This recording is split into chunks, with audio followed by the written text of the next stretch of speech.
Hey, welcome back everyone to Lunch at the Market. Merry OpX to you. Today's our Christmas. We've been waiting for this day since January the 22nd. That's the Saturday after January's options expiration, and it's finally here. Netflix, Apple, Lulu, Cree, Amazon, Deckers, F5, Vico, they're all winners for us. This has been an absolutely unbelievable options expiration. Our problem children today are Molycorp, MCP, and SourceFire, FIRE. Alright, now, SourceFire is the most likely candidate we have for success out of the two that we're watching very closely into the close. Molycorp is really a heartbreaker of a stock, and she is one heck of a wild child if you've ever been long or short this stock. So we're going to be watching these two stocks extremely closely. Here's the game plan. Right out of the gate this morning, we bought back as many of the 46 and 45 short puts as part of our spread that we could. And the stock started out up above $48 in the green and then quickly went the other way, as she does. Now she's banging her head against that $46 level. Actually, I guess you could say your feet, hoping that it won't break. So the 46 level is the important level to us on Molycorp MCP. What we're going to do is at the 3 o'clock hour, we're going to start buying back anything that we're short. We're just going to have to, whatever it is at that point. And there's, at that point you're really running out of time. So we're just simply going to buy back that leg of the trade.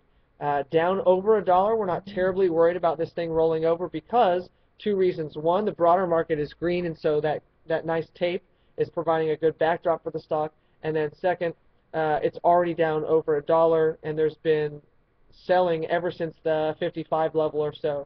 So this is really getting to the tail end of kind of an exhausting leg of selling. So those are the two things that we think are working in our favor in terms of it finishing above that $46 level. And of course, after 3 o'clock, you're going to lose volatility, most of the volatility, and you're going to lose time value out of the price of the option. So it's going to trade at just intrinsic value. And intrinsically, we're actually okay. And certainly it could fluctuate 10 cents here or there, and we could take it off for not too bad. All right, so that's the plan on Molycorp. Now, if you're a Wild West kind of shoot 'em up style trader, you may want to take it a little closer to the close. But knowing how quickly the stock can turn around, we want to take it off. Even if there's a chance, even if the stock enters 3 o'clock hour above $46 a share, there is every reason in the world to believe that that thing could break that with 5 minutes left to go. And our book of business is a little too big to be leaving on, a number of positions at that level. So we will look to take those off at after the 3 o'clock hour. Now in SourceFire, we actually have a really decent shot of the stock finishing above that $25 level where we're short. It's not a high flyer, especially when you compare to what we have on the screen next to it, like Akamai, F5, and HighSoft, HSFT. But it's more thinly traded, and so the same rule applies to Fire. After the 3 o'clock hour, we really want to look to take those off. That way, nothing crazy happens, into the close. This one we may play a little closer to the hip, and we may get a little closer to that 4 o'clock hour with SourceFire, because the stock is actually showing a lot of strength today. It's actually nicely above, I think it's up 50 cents or so to about 25.36. So it's actually performing extremely well today in the broad tape. It's kind of running along in the same way on the upside. So Fire and Molycorp, those are our two issues. We had somebody on the Twitter stream ask us about Motricity. Yes, we are still in MOTR. We have the 15, 17.5 risk reversal on in July. What is that? It basically means we're long the 17.5 call and short the 15 put against it. I think we paid less than $1 for that. Obviously, we have upside above 17.50, and our downside doesn't start until 15.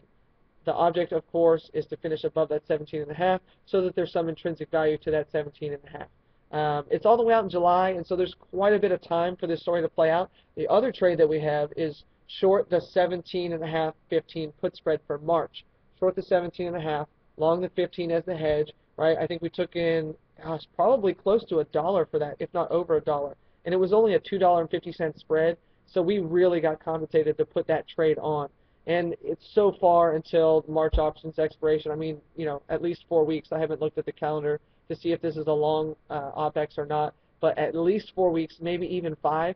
And in the world of the stock market that we live in now, 5 weeks is pretty much forever. It's going to feel like next year by the time we get around to March options expiration. So for right now, we're in the Motricity trade. We like it. I think that 17.5 level is a really nice line of resistance, or sorry, support that the stock is going to continue to trade up above. They're at the epicenter of a strong secular growth trend. And so other than, volatility, which we're going to see the stock go up and down, there's really no reason that we see to exit the trade right now. So that's where we're at. I hope your OPEX is going to be as profitable as ours seems like it's going to be. Now, if we could only make some money on the gold and the gold miners. Those have been our worst trade of 2011. Deckers has probably been our best trade of 2011. So be on the lookout for more updates for both of those. Have a great day, and we will see you. Actually, have a good weekend, and we will see you on Monday. Actually, we'll see you on Tuesday. Have a good holiday. Forgot about that. Thanks.